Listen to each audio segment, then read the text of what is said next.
नमस्कार। आज एक बहुत ही दिलचस्प सवाल पर बात करते हैं। क्या कभी ऐसा हो सकता है कि पूजा करने का जो आखिरी मकसद है वो ये हो कि पूजा करने की जरूरत ही खत्म हो जाए?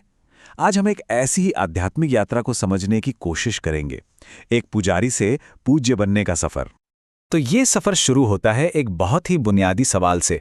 आखिर हम पूजा करते ही क्यों हैं? इसके पीछे की वजह क्या है? हमारी प्रार्थनाओं, हमारी मान्यताओं की जड़ में क्या है?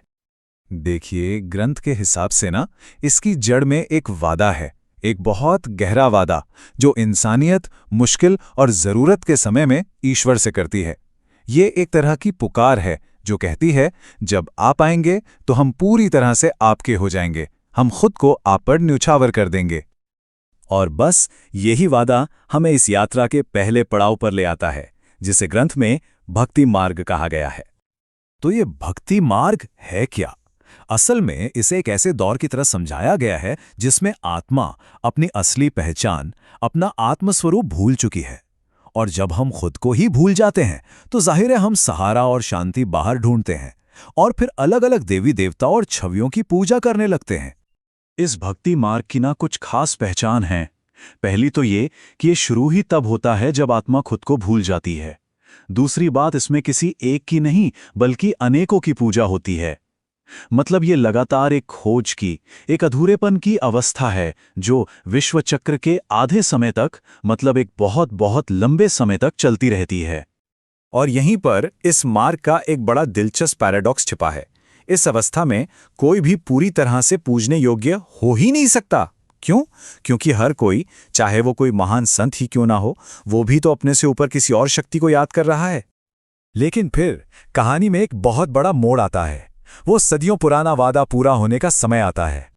इस मोड़ को संगम युग कहा गया है, एक बहुत ही खास और छोटा सा समय जो पूरे विश्व चक्र के बिल्कुल अंत में आता है।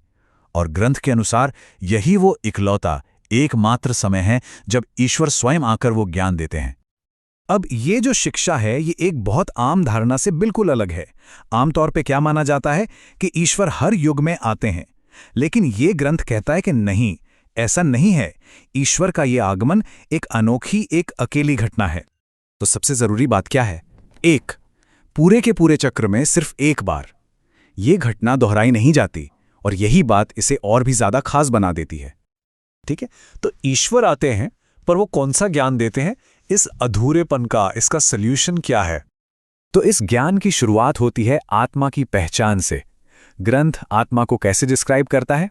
प्रकाश के एक बहुत ही सूक्ष्म, एक चमकीले बिंदु के रूप में। तो ये आत्मा आखिर है क्या चीज? ये हमारा असली सच्चा स्वरूप है। ये शरीर नहीं, बल्कि एक अविनाशी प्रकाश का बिंदु है जो इस शरीर में अपना किरदार निभाता है।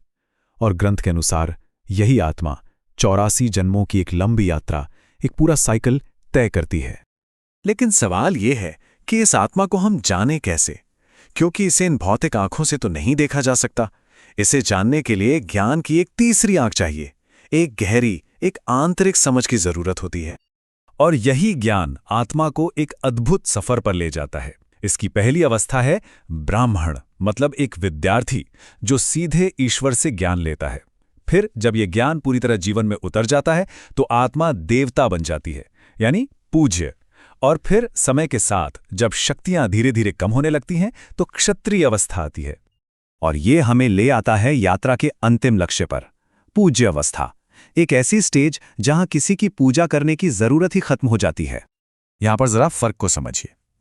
अभी पुजारी की अवस्था में हम शांति और सहारे के लिए दूसरों को याद करते हैं, लेकिन लक्ष्य क्या है? पूज्य अवस्था, जहां आत्मा अपने आप में इतनी पूर्ण है, इतनी कंप्लीट है कि उसे किसी को याद करने की जरूरत ही नहीं। तो इस पूज्य यानी देवता अवस्था में होता क्या है? ऐसी आत्माएं पूरी तरह से पवित्र होती हैं। उन्हें डबल ताजधारी कहा जाता है, मतलब आत्मसम्मान और विश्व सम्मान दोनों से भरपूर। वे हमेशा सुख में रहती हैं और सबसे बड़ी बात, उन्हें किसी को भी याद करने की जरूरत नहीं होती, ईश्वर को भी नहीं। वो एक दूसरे को सम्मान देते हैं, लेकिन वो पूजा नहीं होती, वो एक बराबरी का भाव होता है। ये जो उदाहरण है ना, ये पूरी बात का सार है। पूज्य सिर्फ वही हो सकता है जो याद करने की क्रिया से ही परे हो। क्यों? क्योंकि याद तो हम उसे करते हैं जिसकी हमें कमी महसूस होती है। जहां सिर्फ सुख ही सुख है, वहां कोई कमी है ही नहीं।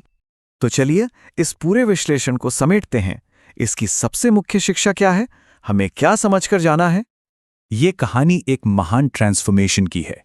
ये एक ऐसी आत्मा की यात्रा है जो सहारे के लिए बाहर देख रही थी और फिर उस आत्मा में बदल जाती है जो खुद रोशनी का स्रोत है, आत्मनिर्भर और अपने आप में पूर्ण। ये पुजारी से पूज्य बनने का सफर है। तो अंत में बस ये सोचिए, एक ऐसी दुनिया कैसी होगी जहां हर आत्मा अपने आप में इतनी संपूर्ण और इतनी सुखी हो कि उसे खुशी या शांति के लिए किसी और को याद करने की जरूरत ही ना पड़े। उस संपूर्णता का अनुभव आखिर कैसा होगा?